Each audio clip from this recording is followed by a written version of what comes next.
Welcome to my study zone. Today we discuss the topic particular integral in exponential form.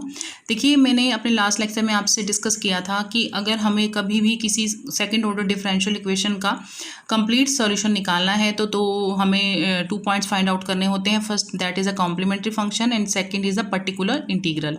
तो मैंने अपने last lecture में आपको बताया था कि जो हमारे पास कॉम्प्लीमेंट्री फंक्शन किस तरह से फाइंड आउट करते हैं।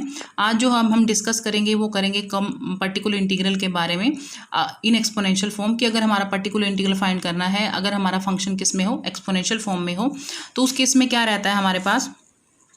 तो इस केस में हमारे पास पहले तो हम ये देख लेते हैं कि पर्टिकुलर इंटीग्रल कैसे करते हैं। जैसे हमारे पास कोई भी फंक्शन है पर्टिकुलर इंटीग्रल फाइंड करने के लिए, तो वो हो जाता है 1/fd, यानी हमारा फंक्शन 1 में हो जाएगा और साथ में x मीन्स हमारे पास जो भी फंक्शन होगा, it may be algebraic, exponential, कुछ भी फंक्शन हो सकता है। इस वे में इसे रिप्रेजेंट किया जाता है, तो ये हमारा क्या हो जाता है, पर्टिकुलर इंटीग्रल हो जाता है अगर हमारा फंक्शन क्या पर x की फॉर्म में हो।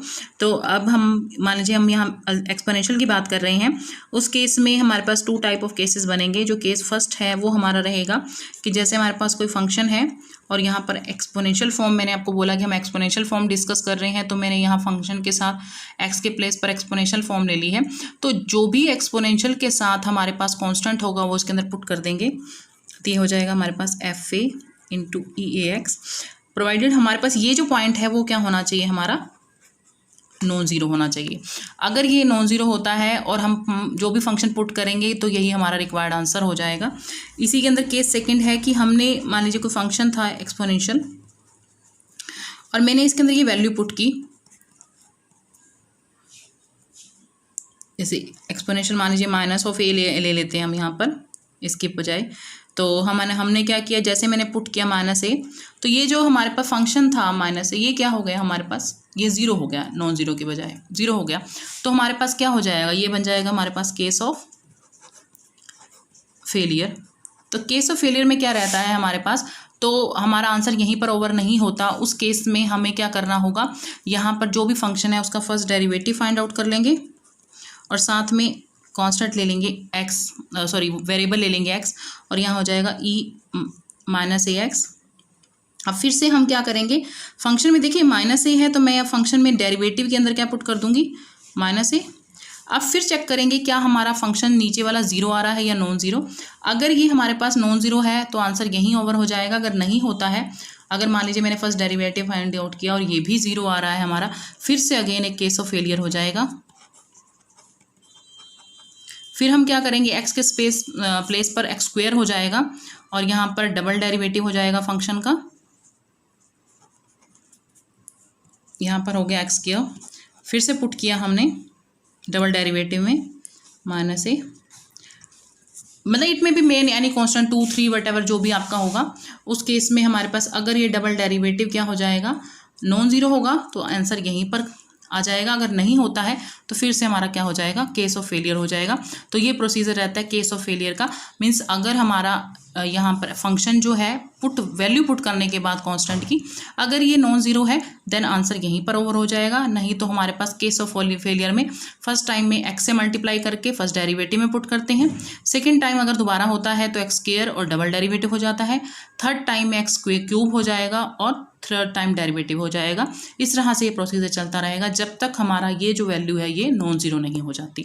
तो इससे रिलेटेड हम एक एग्जांपल देख लेते हैं। देखिए, जैसे हमारे पास है 4d² dx माइनस दिस। तो फर्स्ट ऑफ ऑल हम क्या करेंगे, पहले हम इसके अंदर कॉम्प्लीमेंट्री फंक्शन, इसको सिंबॉलिक फॉर्म में पुट करके इसके अंदर कॉम्प्लीमेंट्री फंक्शन फाइंड आउट करेंगे।